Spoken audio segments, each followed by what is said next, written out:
Headline 24 news channel में आप सभी का स्वागत है और मैं हूं आपके साथ भारती रोधी। आइए बढ़ते हैं खबरों की ओर। राष्ट्रीय संघर्ष समिति EPS 95 मध्य प्रदेश के प्रदेश अध्यक्ष शशि भान सिंह और समन्वयक RA धारकर ने बताया कि संस्कार पब्लिक स्कूल संत हिरदाराम रामनगर भोपाल में आम सभा आयोजित कर राष्ट्रीय संघर्ष समिति EPS 95 के राष्ट्रीय अध्यक्ष कमांडर अशोक राउत द्वारा निगम मंडलों, सहकारी संस्थाओं के कर्मचारियों, जगत के कर्मचारी, हितैषी वरिष्ठ कर्मचारी नेता अरुण वर्मा को प्रदेश उपाध्यक्ष नियुक्त करने पर भव्य स्वागत किया गया। साथ ही नवनियुक्त महिला प्रकोष्ठ के नवनियुक्त अध्यक्ष का भी पुष्प गुच्छ देकर स्वागत किया गया। इस अवसर पर EPS 95 के पेंशनर भारी संख्या में उपस्थित थे। आम सभा को शशि भान भदौरिया, अरुण वर्मा, RA धारकर सहित अनेक पेंशनर नेताओं ने संबोधित किया। साथ ही प्रधानमंत्री महोदय, केंद्रीय श्रम मंत्री, मुख्य आयुक्त कर्मचारी भविष्य निधि संगठन से अनुरोध किया कि 7,500 प्लस DA और मेडिकल सुविधा लागू करने का आदेश जारी करें, अन्यथा दिल्ली सहित पूरे देश में आंदोलन किया जाएगा, जिसकी पूरी जवाबदारी सरकार की होगी। अरुण वर्मा ने पेंशनर से आह्वान किया कि आप मेरा साथ दो, हम तुम्हें पेंशन देंगे। नवनियुक्त प्रदेश उपाध्यक्ष अरुण वर्मा और महिला प्रकोष्ठ की अध्यक्ष मंजू भोजवानी का स्वागत करने वालों में शशि भान भदौरिया, RA धारकर, PC जैन, हतीम अली अंसारी, अनुज वर्मा, वैभव टाकल खेड़े, SS तिवारी, व्यास मंजू भोजवानी, इंगिस Francis, SC Tripathi, OP Soni, Jeev Narayan, Shailendra Sharma, Arun कमले, SS चंद्रावत, पंडित राव महाजन, उमेश राठौर, रविंद्र निकम, DS दंडोतिया सहित अनेक कर्मचारी नेता शामिल हैं। सभा का संचालन RA धारकर किया और अंत में शैलेंद्र शर्मा ने आभार व्यक्त किया। इस अवसर पर भारी संख्या में पेंशनर उपस्थित थे। सर नाम बताइए सर। अरुण वर्मा। सर नई जिम्मेदारी, एक बड़ी जिम्मेदारी मिली है।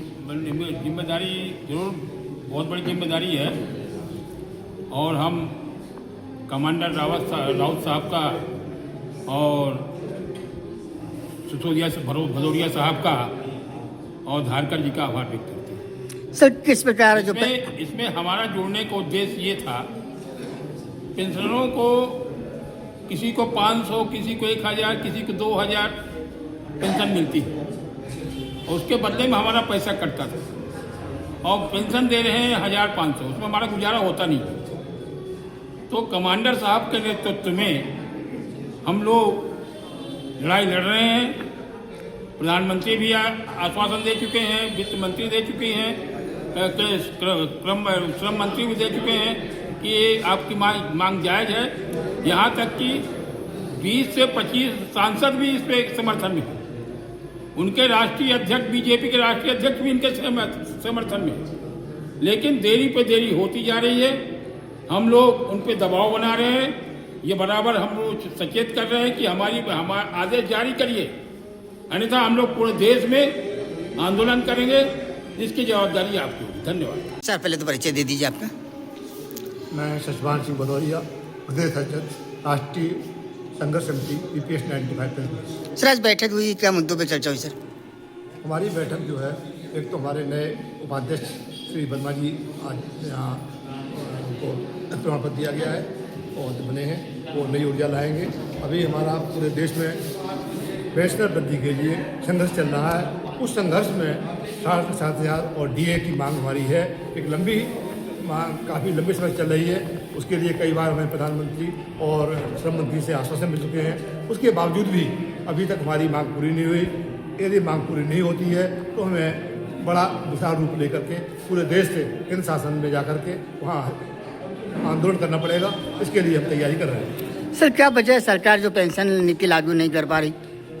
पेंशन नहीं करने का एक सरकार का जो है लगातार आश्वासन मिल रहा है। आश्वासन से हम जिंदा नहीं रखते। आश्वासन मिला जरूर है, मगर पेंशन नहीं मिल रही है। हम अभी तक उनको लगातार सहयोग करते रहे और उसके बावजूद पेंशन नहीं मिलेगी तो हमें मजबूरन उनका विरोध करना पड़ेगा। तो ये हमारी मजबूरी है।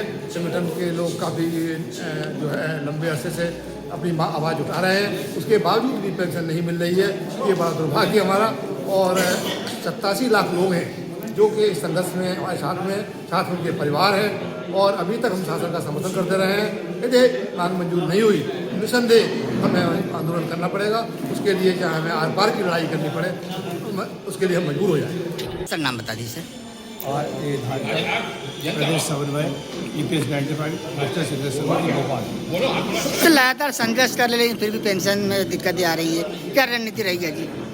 हम लोग बराबर जो है हमारा जो कमांडर साहब है अशोक राउत राष्ट्रीय अध्यक्ष, उनके जैसे समय समय जो निर्देश मिलते हैं उन्हीं के अनुसार हम लोग आंदोलन भी कर रहे हैं। यहाँ जो EPF कमिश्नर से मिलना, कलेक्टर से मिलना, मंत्रियों से, सांसदों से मिल के हम अपनी समस्याओं को उनको बताते हैं कि हमने निगम मंडलों में 30-30, 35-35 साल सेवा की है और नियमानुसार वेतन से फंड में पैसा भी, पेंशन फंड में पैसा भी कटवाया है। लेकिन आज वर्तमान स्थिति में हम लोगों को किसी को 200, किसी को 500, किसी को 1000 की पेंशन ये मिल रही है। इस भीषण कमरतोड़ महंगाई के दौर में इतनी कम राशि में हमारा गुजारा नहीं हो रहा है। वृद्धावस्था है, वृद्ध लोगों को आए दिन कुछ नई परेशानियां भी होती हैं, प्रॉपर वो अपना इलाज करवा नहीं पा रहे हैं, धन अभाव के कारण वो सर सिधार जा रहे हैं। मैं आंकड़ा बता रहा हूँ, हम लोग 81 लाख पेंशनर हैं ऑल ओवर इंडिया में, निगम मंडल संस्थाओं के, प्राइवेट सेक्टर के भी हैं, उसमें सब मिला के 81 लाख हैं। और 81 लाख पेंशनर जो है वो पीड़ित हैं। माननीय प्रधानमंत्री साहब ने अपनी व्यथा सुनाई है कि हम लोग बहुत परेशान हैं, हमें बहुत कम पेंशन मिल रही है। ये EPS 95 जो स्कीम आई थी ये 1995 में, इस जो EPFO है उसने ये प्रचार प्रसार किया था कि ये योजना बहुत फ़ायदेमंद है, आपको जो है शासन से 10% पेंशन ज़्यादा मिलेगी और इस पेंशन की गणना हर साल में, हर 3 साल में महंगाई से की जाएगी। लेकिन ऐसा नहीं हो रहा है। आज 20-20 साल हो गए हमको रिटायर हुए। फिर मैं तो परिवहन निगम में था, मैंने VRS लिया हुआ। VRS इसलिए लिया गया कि समय से तनख्वाह नहीं मिल रही थी, वेतन नहीं मिल रहा था, DA नहीं मिल रहा था। हमें मजबूर होकर इस संस्था को बंद करने के आदेश हुए और करीब 14,000 कर्मचारियों ने ज़बरदस्ती VRS लिया है, स्वैच्छिक समिति, और पेंशन भी ऐसी कम मिल रही है। और कितना परेशान है आप? इतनी उम्र हो गई है कि अब कहीं हमको रोज़गार भी, कोई नौकरी दे नहीं पा रहा है और हाथ पर भी अब जवाब दे रहे हैं। हम माननीय प्रधानमंत्री, माननीय श्रम मंत्री, वित्त मंत्री से हमने गुहार लगाई है और निश्चित बजट के पूर्व या बजट के पहले हमारी समस्या का निराकरण होगा। अगर इस बार भी अगर सरकार और EPFO हमारे साथ विश्वासघात करता है तो हम एक दिल्ली में ऐतिहासिक आंदोलन मार्च में करने जा रहे हैं, जिसकी संपूर्ण जवाबदारी जो है केंद्र सरकार की होगी। फिलहाल के लिए इस खास खबर में इतना ही। देश विदेश की तमाम बड़ी खबरों को जानने के लिए देखते रहें हेडलाइन 24 न्यूज। नमस्कार।